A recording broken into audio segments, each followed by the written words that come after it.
Bienvenidos a su programa Revista Latinoamericana del mes de junio del 2023. El verano ya está aquí. Lamentablemente también tenemos estos incendios en todo el país. Entonces esperemos que nuestros familiares, amigos y las personas afectadas se recuperen pronto y que las lluvias lleguen, que la naturaleza nos ayude. Entonces, nuestros mejores deseos para todas las personas que están en áreas afectadas. Ramón Sepúlveda y una servidora, Gabriela López, estamos encantados de estar con ustedes. Y hoy tenemos dos invitadas que son jóvenes, entusiastas, que son un modelo para nuestra comunidad.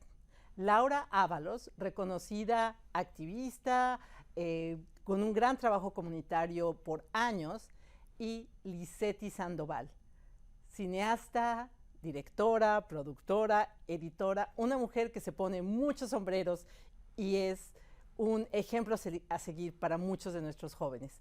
Quédense con nosotros y disfruten de su emisión de Revista Latinoamericana. ¿Qué tal? Una vez más con ustedes, queridos amigos, en Revista Latinoamericana. Ramón Sepúlveda, servidor, y en esta oportunidad tenemos una visita a nuestro programa, una gran activista de las comunidades latinoamericanas, una líder comunitaria.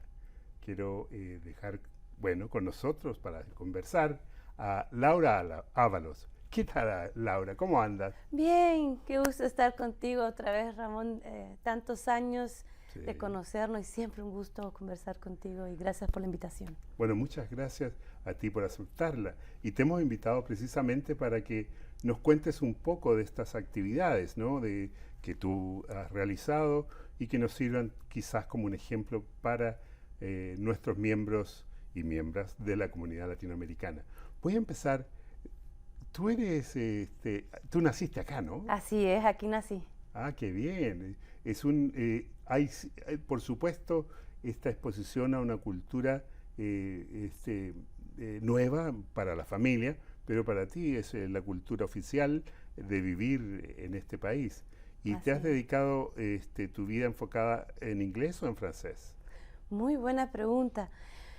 No me la has preguntado, pero les voy a contar que yo tengo raíz muy fuerte del Salvador. Ajá. Sí. Pero con abono y contribución de muchas culturas latinoamericanas, porque como lo has bien dicho, aquí nací y aquí me he criado y he sido expuesta no solamente a mi cultura salvadoreña, pero también a la de México y la de Chile, conviviendo con su comunidad, claro, que fue de hecho una pareja de refugiados de Chile que recibió a mi familia en el YMCA del Downtown Calgary cuando mi familia llegó como refugiados, y esa familia chilena nos recibió cuando también mi mamá me dio a luz 3 semanas después, así que yo siempre le doy un agradecimiento gigante a la comunidad chilena. Yo creo que no sabías esta historia. No, eso no tenía idea. No. Ni sabía que habías llegado a Calgary. Bueno, tú llegaste a Calgary en la panza de mi mamá y me dio a luz. Entonces digo, la semilla fue sembrada en El Salvador con abono mexicano, porque quedamos 4 meses refugiados en México, y cosechada en Canadá. Ese es el resumen que le cuento. Qué lindo, ¿eh? Es El Salvador, México, Canadá. Entonces, y la pregunta es, nací en Calgary, Alberta, pero llegué muy chiquita a Quebec a los 3 años. Claro. Entonces yo me considero una niña de la ley 101 de Quebec. Ah, mira. Entonces yo soy la prueba de que esa ley, el beneficio de haber ha sido una integración al francés de las nuevas inmigraciones en Quebec. Claro. Yo estudié y me crié en francés, entonces aprendí toda la cultura, digamos, del territorio que llamamos el Quebec, pero siendo parte de la comunidad latinoamericana de Ottawa-Gatineau, mi familia y mi comunidad nos desenvolvimos mucho del lado de Ottawa. De hecho, mi familia fuimos parte y mi comunidad del Festival de la Pupusa, que lo fundamos en el 2006. Entonces, con toda esa convivencia, siempre aprendí, siempre hablé los 3 idiomas. Siempre he sido trilingüe, desde que tengo memoria hablo inglés, francés y español. Español en la casa, francés en la escuela y inglés con los vecinos afuera, en la vida, digamos, fuera de la casa. Mira, una de las cosas que a nosotros nos interesaba, y muchas gracias por todos estos parámetros que un poco todavía nos van dando un mejor perfil, ¿no es cierto?, en tus actividades culturales. Pero tú eres un ejemplo de lo que es la integración. La integración, en este caso, de los latinoamericanos a este país. Y un ejemplo de eso es que tú estás participando en la comunidad, incluso recientemente como candidata a una, digamos, una silla, a una escaño, diputada, sí. a diputada en la provincia del de Quebec, sí. Así es, sí. Te puedo contar toda la trayectoria, pero toda la experiencia como lideresa de mi comunidad. En el 2006 fui la presidenta fundadora de la Asociación Salvadoreña de Otavo Gatineau Axcorcán. Claro. Fundamos el Festival de la Pupusa, dimos una imagen positiva de nuestra comunidad y me volví en esos 8 años como presidenta de la asociación la portavoz de mi comunidad a través de la capacidad de haber sido integrada, hablando el francés e inglés, pude representar a nuestra comunidad entre los diferentes niveles de gobierno y de organizaciones comunitarias, y ahí trabajamos mucho, ahí donde nos conocimos contigo, Ramón, eso hace un par de añitos ya. Ya, claro. Y con todo ese liderazgo, digamos, dentro de la comunidad también me desenvolví mi liderazgo político. Claro. Y un partido de Quebec que se llama Quebec Solidaire, un partido, digamos, de centro izquierda en Quebec, me reclutó y me pidió. El partido que es un partido que cree en la diversidad y la integración de las diferentes comunidades que viven en el territorio. Claro. Entonces acepté la candidatura en el 2014 y en el 2022 a diputada de la circunscripción de Gatineau para ser diputada en la Asamblea Legislativa del Gobierno de Quebec, o sea, la Asamblea Nacional de Quebec. Claro. En esta última elección llegué en tercer lugar. Fantástico. De 7 candidatos, que la mayoría eran hombres y blancos, hay que decirlo. Entonces, una candidata como yo, como mujer, como joven, de una comunidad de inmigrante, es un éxito y hay que ser orgulloso de esa representación que yo di, porque detrás sí era mi cara, mi nombre en la papeleta, pero yo representé a una comunidad, los inmigrantes, a los latinoamericanos, a las mujeres, a las juventudes. Y con mucho orgullo también puedo decir que a través de mi candidatura también hicimos enlaces con las comunidades indígenas en el territorio de Gatineau con apoyo y acercamiento con la comunidad algonquina de la Kisiganzibi, que es por el área de Manihuaki. Ahora fíjate que con toda esta, digamos, amplitud de distintas tendencias, no más bien tendencias, sino que aspectos que tienen que ser parte de un partido político, tú has estado ahí e ingresaste, digamos, con todo tu bagaje y experiencia cultural y política. Pero creo que es una experiencia validísima, usando una gran palabra, para como un consejo a los latinos y latinas americanas en este país. Me refiero a cómo podrías tú referirte a ello y decirle cómo participar, cómo hacerse parte de este país, integrarse, no asimilarse. Así es, exactamente. Y gracias por esa clarificación, porque yo no creo en la asimilación, yo creo en la integración. Y eso es también del proceso de descolonizarnos y sentirse orgullosos de quiénes somos, de nuestras raíces. Incluso yo estoy en mi propio proceso de reencontrarme con mis raíces indígenas de los pueblos náhuatl, pipiles, lencas de Centroamérica. Pero en estos espacios yo le digo a los jóvenes, a los nuevos inmigrantes, sean orgullosos de quiénes son, de su raíz, no olviden, porque eso nos da fuerza, nos da seguridad, eleva nuestra autoestima y adelante con el proyecto que les dé pasión, que sea el nivel académico, que sea empresarial, profesional, si quieren trabajar para el gobierno, una empresa privada, si quieren ser actores sociales o artistas, hagan lo que les llama la atención, lo que les da pasión, pero háganlo bien, háganlo con disciplina. Y el éxito tuyo va a ser el éxito colectivo de nuestra comunidad. Y eso para mí es una riqueza. Y un ser humano que se siente bien en su piel, que se siente aceptado, integrado, yo creo en esa filosofía holística de bienestar. Y si uno se siente bien de dónde es y se siente aceptado, puede también desenvolverse y ser un ciudadano productivo que contribuye, que trabaja bien, que crea más felicidad, más riqueza, más éxito, tanto en lo privado que en los espacios públicos, y como ciudadano que contribuye económicamente y culturalmente y a mantener una cohesión social y una paz social también. Claro. Y mantenerla y vivir realmente esa democracia, ¿no? Y tú has aludido a algo bien importante, ya lo hemos dicho, es decir, aquel latinoamericano que se siente parte, ¿no es cierto?, de esta sociedad, él se siente ya integrado, se siente parte de eso. Pero hay un aspecto bien interesante, que es ya, digamos, por decirlo de alguna manera, el canadiense en general, por decirlo, el establishment. Yo entiendo que esa es una oportunidad también a reconocer que este es un país diverso. ¿Qué te parece aquello? Yo siempre le digo a las personas que no hay que olvidar que la historia de la humanidad es una historia de migraciones de población, y para la sobrevivencia nos hemos tenido que migrar. Y Canadá, los únicos realmente que pueden decir que son de aquí son los pueblos originales, los pueblos indígenas. Claro. Y se nos olvida porque la inmigración de los últimos, digamos, 50, 60 años ha sido no blanca. Por eso es que ahora resaltamos, y que a veces choca con los primeros inmigrantes descendientes mayoritarios de Europa.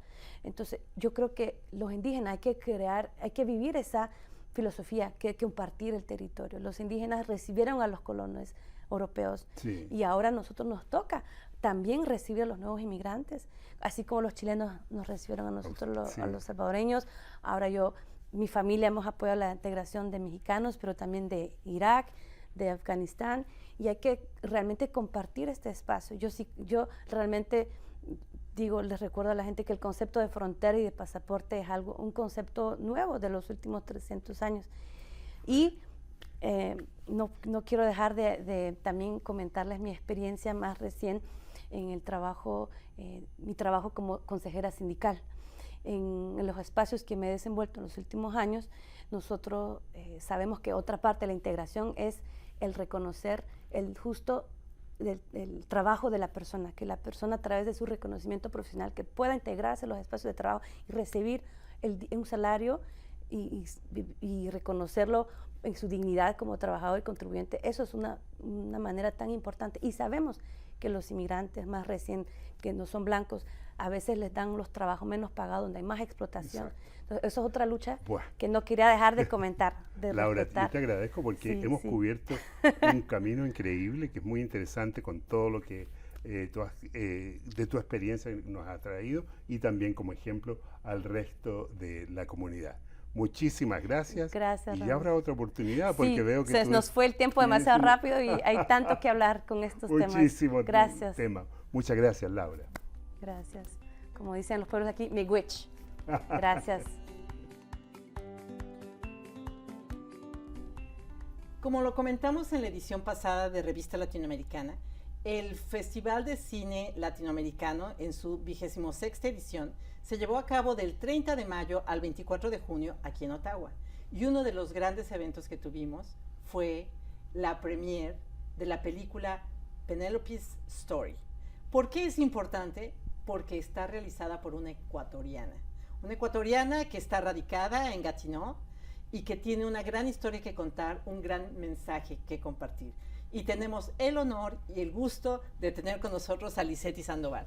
Lisetti, gracias por estar con nosotros. Muchísimas gracias a ti, Auriela, por tenerme aquí, y a tu audiencia. En verdad estoy muy agradecida y humildemente emocionada de poder compartir este momento contigo. Sí, porque ahorita además estás ocupadísima recorriendo festivales, contactando gente, la gente que ya vio tu película, y nos das el tiempo. Muchísimas gracias. No, gracias a ti. Comparte con nuestro público cómo empezó la idea de la historia de Penélope, por qué filmarla en Canadá, en inglés, y todas esas decisiones importantes que hacen que tu primera película sea una realidad. Wow, es una excelente pregunta, y es algo que me lleva en el pasado, porque la historia en sí empezó en el 2011. Yo escribí el logline solamente de qué se va a tratar la película, y nunca pensé que se iba a convertir en algo parecido. Entonces cerré el libro y lo dejé ahí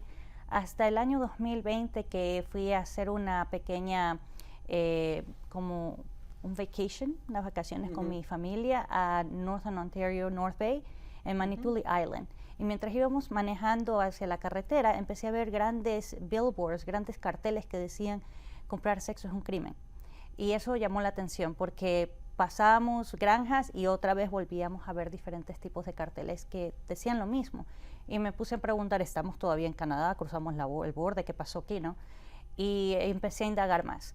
Y después de haber hecho las investigaciones de por qué esto, llegué a hablar con algunas organizaciones que ayudan a víctimas de tráfico de sexo y encontré las estadísticas que 4 de 5 de estas chicas son indígenas. Mi esposo es indígena y por ende mis hijas. Entonces ya lo tomé más personal porque fue chocante para mí enterarme que en Canadá también pasa este tipo de cosas. Y en Ontario es un nivel muy alto de tráfico. Increíble. Entonces yo dije, con esta información no me puedo quedar callada. ¿Qué puedo hacer al respecto? Y para poder no solamente llevar a la luz esto, sino también cómo poder ayudar a estas mujeres en general a también ellas tener sus propios recursos para que este tipo de predadores no tomen ventajas de ellas. Y esto es el denominador común que encontré hablando durante todas las personas que se especializan en ayudar a estas personas a sacarlas, como quien dice, a renovarlas a la sociedad. Y es porque están condicionadas de tal manera, desde los 12 años, de que no pueden ser ellas mismas, que no pueden vivir... Que no tienen opciones. Exacto, y que no pueden vivir sin el abusador. Y es por ende que a los 2-3 meses de haber sido rehabilitadas regresan a sus mismas condiciones o peores. Y les empecé a preguntar, ¿pero por qué esto, no? O sea, ¿qué se puede hacer al respecto? Y la mayor parte es falta de recursos, que estamos en Canadá, tienes recursos, pero ellas no conocen esto. Y es por eso que decidí hacer esta película. Empecé a cambiar la tonalidad de la película que tenía escrita en el 2011 y empecé ahora a decidir de qué se trata esta película. En sí se enfoca en la trayectoria que una persona toma de víctima a la heroína de su propia vida. Y es por eso que pongo mi personal historia aquí, donde hace un espejo de la jornada de Penélope, donde yo también pude superar el abuso mental por muchos años. Estuve así y no podía confiar en nadie. Estaba atrapada en mi propia mente. Y empecé a creer la historia que la persona que me decía por muchos años. No podía ser yo. Pero una vez que pude romper el ciclo del abuso, ahora digo, yo quiero ser esa luz para aquellas que también están viviendo una historia que le contaron que no son de ellas. Y por ende, la historia de Penélope. Gracias, Lisetti, por esta honestidad, por esta vulnerabilidad que compartes con nosotros y por esta inspiración. Ahora, esto que es tan personal tiene otros retos en convertirlo en realidad. ¿Cómo? Tú, una mujer de origen latinoamericano, vas a hacer una película en inglés. Cuéntanos ese proceso que es muy enriquecedor también para nosotros conocer. Exactamente, sí. Tuve demasiados no's y todos de personas que ya están en la industria, tanto mujeres como hombres. Yo incluso pensé que tal vez hablando con mujeres productoras iba a encontrar un poco más de apoyo. No, hubo bastante negatividad, especialmente porque me decían, ¿quién eres tú para contar una historia de Northern Ontario? Entonces yo empecé a dudar bastante y también obviamente me decían, bueno, este es tu primer largometraje, has hecho cortometrajes, sí, pero esto es otro diferente animal, como me decían, y que era imposible la forma en como yo lo quería hacer, en el presupuesto que yo ya tenía entablado para esta película. Y me fui a mi fuente es Dios, y dije, bueno, ¿de qué quieres que se trate esta película? Y en sí la película no se trata de las cosas que pasan. Claro, sí vas a ver el cambio, porque tienes que ver el cambio de la protagonista, pero es el enfoque de poder romper ese ciclo del abuso. Y eso es lo que yo puedo hablar a través de mi historia. Y una vez que lo hice personal, todo fue claro. Entonces yo dije, lo voy a hacer desde mi visión, no a través de los lentes de las demás personas que me dijeron no, sino a través de mis lentes, mi pedacito de mí para la audiencia. Y fue una realidad. Y ahora que lo mencionas, y yo ya tuve oportunidad de estar en la premier, muchas gracias, es justamente no se ve lo que se espera de una película que habla de tráfico, no tiene esa violencia, no tiene la parte más ácida y dura. Para mí el mensaje es de esperanza. De reivindicación.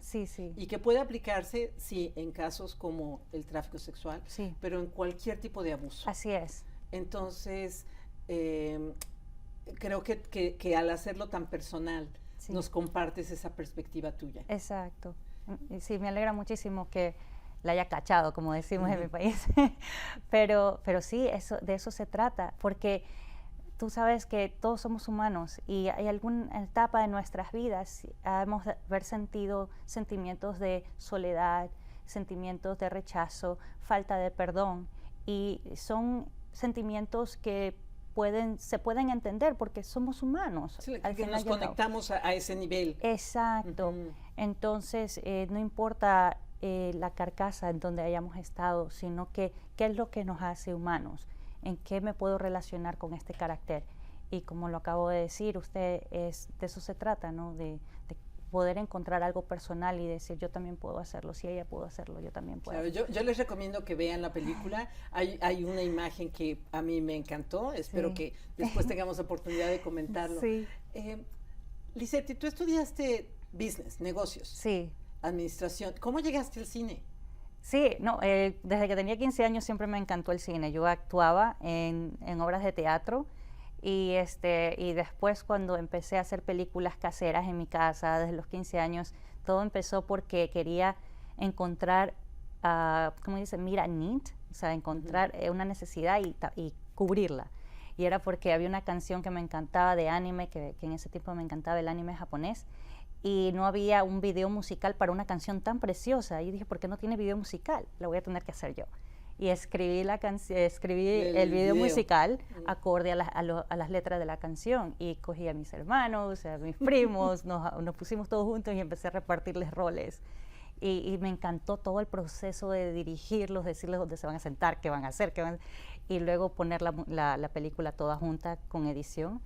Desde ahí yo dije, esto es para mí. Eso es lo mío. Esto es lo mío.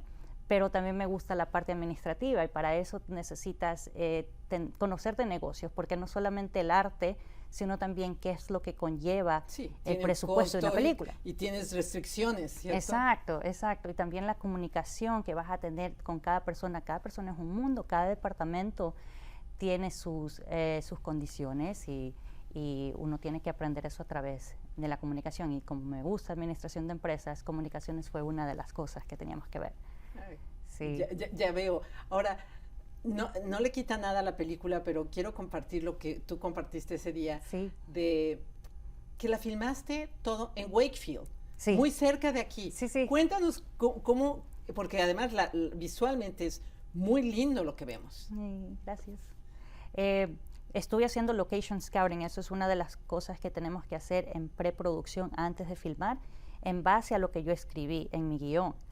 Y entonces empezábamos con mi esposo los fines de semana a manejar por todos los lados que se parecían a mi... Donde hay bosque, donde hay agua. Exacto. Y ahí, mientras íbamos en la carretera, encontré Wakefield. Y era exactamente como yo lo había descrito en mi guión, de tal manera que yo dije, wow, esto es de Dios. Yo me iba a parar acá yo. Y también encontré la siguiente locación, que era el hotel donde iba a pasar todo. El primer acto, el primer mundo de Penélope, estaba a 5 minutos de la granja donde nosotros filmamos. Era un no-brainer, o sea, no había que pensar. Estaba el escenario listo para ti. Estaba listo, exacto. Yo solo era para que yo llegara y dijera, ok, aquí voy a hacer la película. Y tú, como lo dije en la presentación, tú te pusiste diferentes sombreros. Sí. Como directora, como productora, editora. ¿Qué es lo que más te gusta hacer? Dirigir. Me encanta dirigir y editar. Cuando estoy editando estoy como que en otro mundo y me puedo quedar horas editando porque tengo toda la película en mi mente. Es más fácil para mí ponerla junta. Pero esas son las dos cosas que amo más. Y la cámara. Por ejemplo, si mi camarógrafo en ese tiempo, por ejemplo, teníamos que hacer una improvisación, no tenía tiempo para explicarle, cogía la cámara yo y porque hacia además, la toma. técnicamente, y esto no es, sin entrar en muchos de los detalles técnicos, filmaste todo con una cámara. Solo una cámara, exacto. Entonces, en términos de creatividad y de producción, tiene muchas implicaciones. Sí, definitivamente. ¿Cómo defines los ángulos? ¿Cómo te acercas? Cuéntanos un poco ese proceso creativo. Sí, el proceso creativo viene mientras voy escribiendo el guión. Entonces, cuando estoy escribiendo el guión, ya voy pensando, se me viene toda la imagen a la mente, soy bien visual, y como yo también soy artista, pinto, hacer los storyboards para mí se me hizo bien fácil, especialmente explicar una escena donde ella tiene que tirarse de un balcón. Tengo que explicar eso a mi camarógrafo, claro, para que entienda que no es que realmente ella va a saltar, sí, de un balcón. Pero es la intención. Pero, exacto, entonces todo eso yo ya lo iba haciendo en dibujos. Y con el cinematógrafo ahí podemos discutir los ángulos de las tomas con anticipación. Y entonces yo ya llevo todo eso escrito, nosotros le decimos shot list, y podemos hacer, ok, vamos a usar una sola cámara, estas son las tomas que necesitamos para esta escena, y la quebramos por escena. Claro. Sí. Lisetti, felicidades. Ay, muchas gracias. Encantada de conversar contigo. Es la primera de muchas, porque estamos seguros de que tus éxitos te seguirán, sí, y que vamos a seguir en contacto, pero platícanos, sí, ¿qué sigue? Wow, sí. Bueno, en este momento estamos haciendo la distribución de la película. Ya tuvimos la primera premiere en junio 2, ahora vamos a ir a Toronto, de Toronto vamos a ir a Vancouver, vamos a hacer primero todo el tour aquí en Canadá en diferentes festivales de cine, y después nos vamos a ir a Europa y a Sudamérica. Y en ese trámite también estamos hablando de distribución para llevarla a plataformas en línea. Claro. Pero quiero que se vea primeramente en los festivales de cine, y de ahí que sea más accesible exactamente para toda la audiencia. Lisetti, muchísimas gracias. Muchísimas gracias. Mucho éxito. Gracias. Y estamos en contacto. Muchas gracias. ¿Qué les pareció? Se los dije. Modelos a seguir. Mujeres que nos inspiran a seguir adelante, a trabajar por nuestra comunidad. Síganas en las redes. Ramón Sepúlveda y una servidora, Gabriela López, les agradecemos que nos hayan acompañado en esta emisión de su revista latinoamericana. Hasta la próxima.